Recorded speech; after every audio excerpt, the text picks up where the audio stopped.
Big boss मराठीच्या आजच्या भाऊच्या धक्क्याच्या सुरुवातीला रितेश सर्वांना या आठवड्यात मज्जा आली का असं विचारतो. त्यावर कोणी स्पर्धक उत्तर देत नाही. गेल्या आठवड्यात रितेशनं म्हटल्याप्रमाणे जान्हवीला भाऊच्या धक्क्यावरती बसता येणार नाही, त्यामुळे रितेश तिला गार्डन एरियामध्ये बसायला सांगतो. त्यानंतर रितेश सर्व स्पर्धकांना या आठवड्यात तयार करण्यात आलेल्या जोड्यांच्या अनुभवाबद्दल विचारतो. त्यावरती तो पहिल्यांदा वर्षाताई आणि अंकिता यांना अनुभव सांगा असं म्हणतो. वर्षाताई आणि अंकिता असं सांगतात की सुरुवातीला आम्हाला ही गोष्ट थोडी कठीण वाटली होती, पण त्यानंतर जसजसे दिवस गेले तसं आम्ही एकमेकांना समजून घेण्याचा प्रयत्न केला. पुढे रितेश बिघडलेला मुलगा आणि वैतागलेला बाप म्हणजेच प्यारीदादा आणि घनश्याम यांना त्यांच्या अनुभवाबद्दल विचारतात. त्यावरती प्यारीदादा असं म्हणतात की माझं घनश्यामबद्दल आधी मत थोडं वेगळं होतं आणि आता मत त्याच्याबद्दलचं थोडं वेगळं झालेलं आहे. आता मला एक कळालेलं आहे की जेव्हा घनश्यामला नीट समजून सांगितलं जातं, त्याला गोष्टी पटवून दिल्या जातात, त्यावेळेस तो ऐकतो. फरक एवढाच की थोडं समजून त्याला जास्त सांगावं लागतं, तोपर्यंत समोरच्या तोंडाला फेस आलेला असतो. त्यानंतर रितेश पुढे बोलतात की तुमच्यासोबतची जी जोडी होती म्हणजेच घनश्याम, त्यांच्यासोबत मला काही बोलायचं नाही असं म्हणून रितेश घनश्यामला बोलायला संधीच देत नाही किंवा त्याच्याबद्दल बोलायचं तो टाळतो. त्यानंतर सूरज, जान्हवी, वैभव, धनंजय या सगळेजण आपापला अनुभव सांगतात. त्यानंतर रितेश, आर्या आणि अरबाजला सुद्धा त्यांचा अनुभव सांगायला सांगतात. पुढे या आठवड्यात सर्वात गाजलेल्या जोडीला म्हणजेच निकी आणि अभिजितला रितेश त्यांचा अनुभव विचारतो. त्यावरती अभिजित म्हणतो, हळूहळू आम्ही एकमेकांना समजून घेतलं आणि खूप काही गोष्टी मी तिच्याकडून शिकलो. मी सुद्धा तिला काही गोष्टी शिकवल्या. त्यानंतर पुढे अभिजित असं बोलल्यावरती रितेश अरबाजला विचारतात की अरबाज, तुमचा बीपी ठीक आहे का? त्यावरती अरबाज हो असं उत्तर देतो. पुढे रितेश या आठवड्यात झालेल्या अरबाज आणि त्यांच्या टोळीबद्दल बोलताना सर्व स्पर्धकांना धारेवरती धरतो. रितेश म्हणतो, या घरात फक्त 2 जण इंडिव्हिज्युअल होते, ते म्हणजे फक्त निकी आणि अभिजित. बाकी घरातले सर्व सदस्य हे सगळेजण टोळी होते आणि या टोळीचा मुख्य होता तो म्हणजे अरबाज. त्यानंतर रितेश अरबाजला त्याच्या आणि निकीच्या मैत्रीबद्दल विचारतो. तेव्हा अरबाज म्हणतो, निकी आधी माझ्यासोबत जसं वागत होती, आता ती तसं माझ्यासोबत वागत नाही. मी जे काही तिच्यासाठी केलं, जी काही तिची काळजी घेतली, आता ते सर्व काही ती अभिजितसाठी करते, पण मग माझ्यासाठी नाही. त्याच्यामुळं मला या गोष्टीचा त्रास होतो. यावरती रितेश अरबाजला गेल्या आठवड्याच्या एपिसोडची आठवण करून देत म्हणतात की तुम्ही कमिटेड आहात असं म्हणाला होतात, मग आता याचा अर्थ काय आणि तुम्हाला का त्रास होतोय? यावरती अरबाज म्हणतो, मला माहित नाही की मला का त्रास होतोय. त्यानंतर पुढे रितेश घरातल्यांना सुनावतो की तुम्हाला कोणालाही ही गोष्ट खटकलेली नाही. अरबाजने घरातील भांडी आपटली, खुर्ची फेकून दिली. यावरती घरातल्यांनी कुणीही स्टँड घेतला नाही किंवा कुणीही अरबाजला जाऊन विचारला नाही. तुम्ही सगळेजण फक्त निकीला टार्गेट करत होता. तुमचं असं झालं होतं की दुश्मन का दुश्मन वो हमारा दोस्त, याप्रमाणे घरातील सर्व सदस्य अरबाजच्या साईडला झाले आणि निकीला टार्गेट करत होते. तुम्ही सगळेजण का नाही निकीच्या ग्रुपमधील प्यादे होते, एवढं लक्षात ठेवा असं म्हणत रितेश घरातल्यांची सुद्धा चांगलीच खरडपट्टी काढतो. पुढे रितेश आर्याला धारेवर धरत म्हणतो की तुमचा गेम फक्त निकीवर अवलंबून आहे. यावरती आर्या म्हणते, नाही, निकीची जी रिॲक्शन असते त्यावर आम्ही रिॲक्ट होतो. त्यावरती रितेश म्हणतो, आम्ही नका बोलू, तुम्ही तुमच्याबद्दल बोला फक्त. तुम्ही फक्त निकीवरतीच अवलंबून आहात. निकी इथे बसली तर तुम्ही म्हणता की मला इथं बसायचं नाही. निकीने ते केलं तर तुम्ही म्हणता मला ते करायचं नाही. का तुमचं सगळं निकीवर डिपेंड आहे का की निकी जे करेल ते तुम्ही करणार नाही? म्हणजे तुमचं जे ऍक्शन जे आहे ते सगळी निकीवरच अवलंबून आहे असं म्हणत तो तिला आर्यालाही चांगलं सुनावतो. पुढे चक्रव्यूह खोली सगळ्यांसमोरच उघडली जाते. अरबाज आणि निकीच्या रात्रीच्या बोलण्याबद्दल आणि ते एकमेकांच्या जवळ आलेलं दाखवलं जातं. ते बघून घरातील सर्व सदस्यांना धक्का बसतो आणि नंतर ते सगळेजण उठून जातात. अरबाज, वैभव आणि जान्हवी यांच्यामध्ये बाचाबाची सुद्धा होते.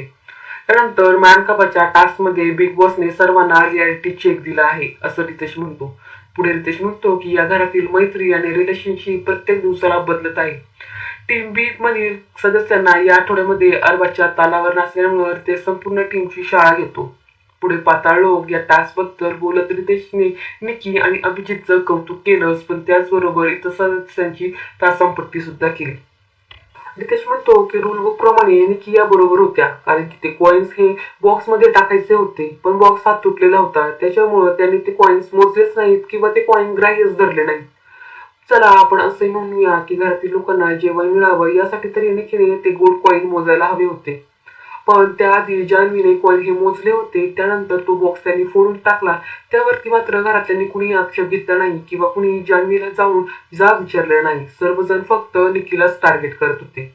त्यानंतर पुढे रितेश पेडीदादांना विचारतात की तो बॉक्स कसा तुटला. त्यावरती पेडीदादा म्हणतात की तो अरबाजकडून चुकून तुटला. पुढे रितेश म्हणतात की मग त्याबद्दल आरबाजूला कोणीच जाब विचारला नाही का?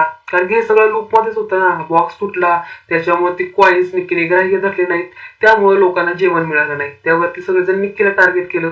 जान्हवीने बॉक्स फोडून टाकला त्याबद्दल कुणी जान्हवीला विचारलं नाही किंवा अरबाजला जाब विचारला नाही. सर्वजण फक्त निक्कीला टार्गेट करत बसले.